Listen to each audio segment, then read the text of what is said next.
what do you guys make of Trump's new jet? I'll go to Luke and then Ian.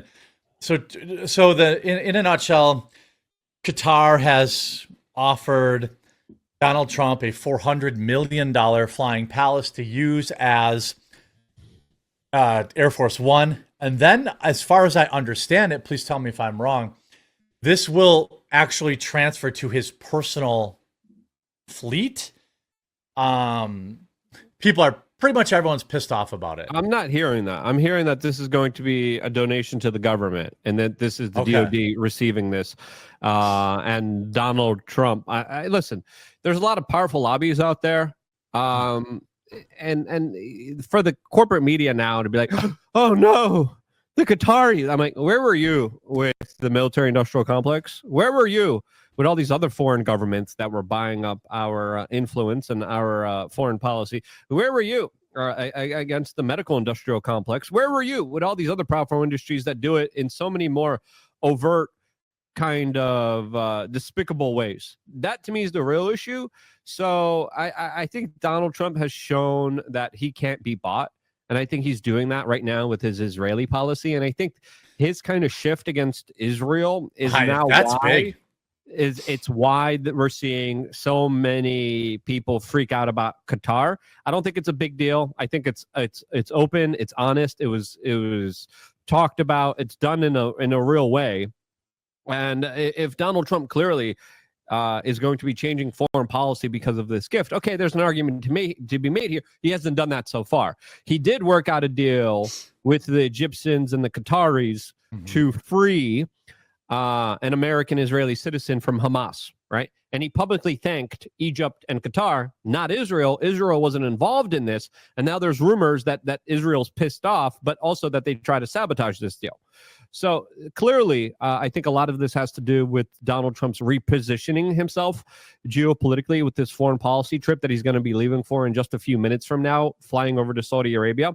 So to me, I don't care that he's getting a jet. It's not a big deal. It's a big deal that all these other people were able to buy off government and no one gave a damn. But now you're mad about a jet that's going to be given to the Department of Defense that the U.S. government gets to save $400 million on. It's not going to be transferred to him. Donald Trump made it clear, this is not a gift to me. This is a gift to the U.S. government to show goodwill from the Qataris, which, again, all these other kind of right-wing neocon influencers are like, no. And I'm like, well, too bad. Too bad. And Donald Trump sticking to his guns and the way that I just did a video about this on youtube.com/WeAreChange where I delved into the deep dive of all these other influences buying up our government. And this to me is something very low on the totem pole of all the other influencer games that are being played in Washington, D.C. What do you think, Ian? Nothing burger or bad optics? Unless the Qatari government somehow sabotaged the plane or put spying mechanisms on the plane. I don't know who built the plane. It's almost Boeing, I think. Boeing. So if it was built in the United States, it's not like, would it be more or less susceptible to being bugged or tampered with before the donation? I don't know. I'm not super familiar with Qatari relations. That's the only thing I'm worried about. Honestly, like, is there a kill switch buried deep inside the plane? Is there bugs? Okay, I think we're all in agreement on this. Like, I literally tweeted, I was like, I know a lot of people are having meltdowns, but I use this meme. I'm like, I literally don't care. Keep lowering the prices of eggs and gasoline and interest rates and pharmaceuticals. I don't care about this plane. Now, you could argue Qatar kind of funds both sides. Like, a lot of money goes into Iran from Qatar, and they fund terrorists. I think that's pretty well known. And they're just not really good people. If you want to have a problem with it for that reason, I'm not going to fight you. Qatar puts a lot of money into our colleges. A lot of people don't talk about that. Someone just commented, it's really Qatar running the colleges. LOL. Yeah. Yeah, it's really them. Yeah. So I don't really know. I don't really care. I think people are butthurt about it because Orange Man bad. I mean, is it because it's a plane that it's different than like, what if it was a solid gold statue worth $400 million? Would people be saying the same thing? Yeah, I wouldn't be for sure. I'm more concerned with mechanical tampering and the integrity of the process. But like a gold statue would be sweet if a country just donated $400 million of gold to the United States. Yeah, melt that sucker down immediately. That's what I do. Everyone gets a little chunk of gold. You'd have to do a video of it, of the meltdown. Mm-hmm. Yeah, I don't care. I don't care about this. I think it's a lot of fake outrage. I get it. Qatar is not good people. Go ahead. I see what you're saying though, because like I was picturing if this was during the Biden administration. I just don't think like you got to see through the political tribalism on this one. If there are people with like a legit concern, have you even seen those like legit? No, I've only seen Qataris bad, Trump on the take. I've not seen a real Trump. Listen, if there's an argument to make about politicians being on the take, it's not with Donald Trump. All right. Donald Trump has pissed off the military-industrial complex, the medical-industrial complex, Big Pharma, the Israeli lobby now. This guy's pissing everybody off. All right? So you want to talk about being on the take. You talk about the Chinese deals with the Bidens. You talk about the Ukrainian deals with all the Democratic political party members. That's an argument to be made here that's legitimate here. And unless we have those arguments, this argument's kind of mute to me. I mean, in the grand scheme of things, I think most people generally accept that there were some shenanigans going on between the United States and Ukraine funding this war, right? And there were billions sent between the United States. Like $400 million for this jet is actually small potatoes compared to how much money was laundered into Israel and how much money was laundered into Ukraine in the past 5 years. I keep getting told that Israel can defend herself. Why are we giving them billions of dollars a year in military aid then? Probably to conquer, I guess is maybe another word, to spread it, because they can probably defend themselves, but can they expand without our influx? Fair point. Yeah, fair point. Probably not. Probably not. And I just take the jet, don't take the jet.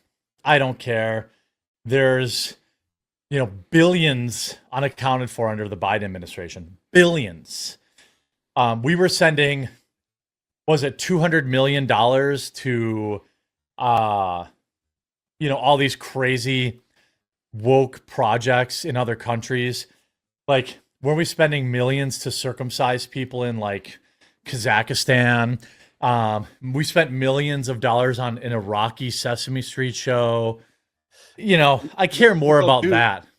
This is USAID tactics. They would go in and they'd be like, all right, what part of their government is uninitiated? Who are the non-voters? And they'll look and be like, oh, they're people that watch Sesame Street. Mm-hmm. And that there's a 20% bump in that when they're trans and they watch Sesame Street. So all of a sudden you'll see trans Sesame Street shows in Uzbekistan funded for $200 million because those are the uninitiated voters.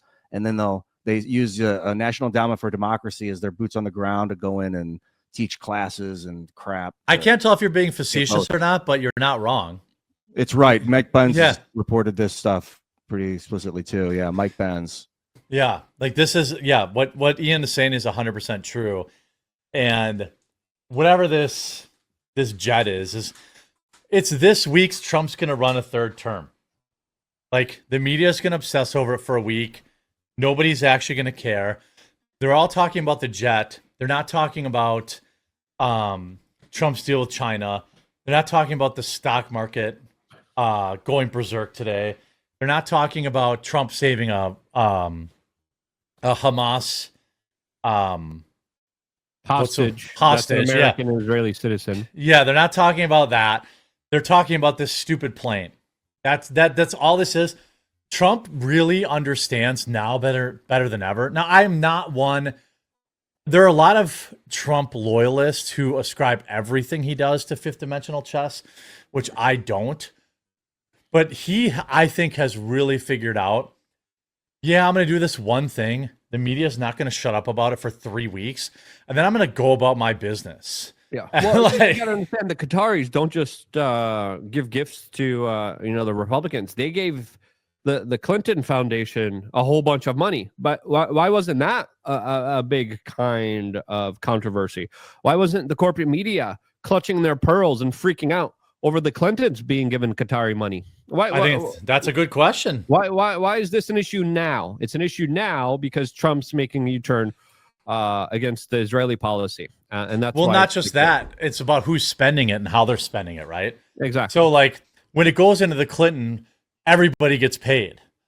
This Clinton slush fund that paid, didn't they pay how many millions of dollars for their daughter's wedding? All this stuff. And the Qataris giving money now, giving this jet saves the American taxpayer some money. Right. So it goes to us and not to the special interest class.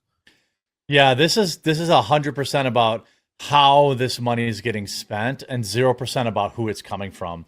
I don't have any time to really be concerned about this stupid jet, but mark my words, this is going to be like, big headline news for the next week.